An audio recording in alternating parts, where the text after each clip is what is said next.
સૌરાષ્ટ્રની અસ્મિતા ન્યૂઝ.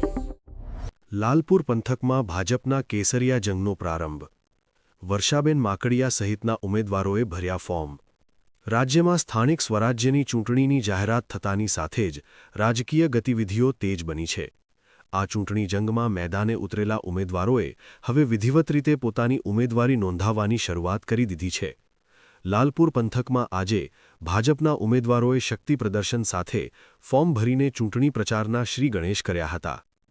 14 લાલપુર જિલ્લા પંચાયત બેઠક પરથી ભારતીય જનતા પાર્ટીએ વર્ષાબેન માકડિયા પર પસંદગીનો કળશ ઢોળ્યો છે. આજે વર્ષાબેને વિજય મુહૂર્તમાં પોતાનું ઉમેદવારી ફોર્મ રજૂ કર્યું હતું. તેમની ઉમેદવારીથી કાર્યકર્તાઓમાં નવો જોમ ભરાયો છે.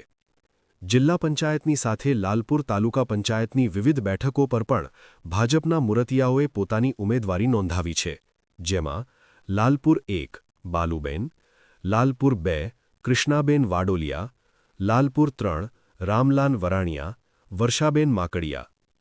ફોર્મ ભરતા પૂર્વે વર્ષાબેન માકડિયાએ મોટી સંખ્યામાં ઉમટી પડેલા સમર્થકો અને પક્ષના નિષ્ઠાવાન કાર્યકર્તાઓ સાથે સંવાદ કર્યો હતો. તેમણે આત્મવિશ્વાસ સાથે જણાવ્યું હતું કે ભારતીય જનતા પાર્ટીના શીર્ષ નેતૃત્વએ મારા પર જે વિશ્વાસ મૂક્યો છે તે બદલ હું આભારી છું. કાર્યકર્તાઓની મહેનત અને જનતાના આશીર્વાદથી અમે આ બેઠક પર ભવ્ય વિજય મેળવીશું. અમારો મુખ્ય ઉદ્દેશ્ય છેવાડાના માનવી સુધી વિકાસના કાર્યોને વેગ આપવાનો અને સરકારની યોજનાઓનો લાભ પહોંચાડવાનો છે.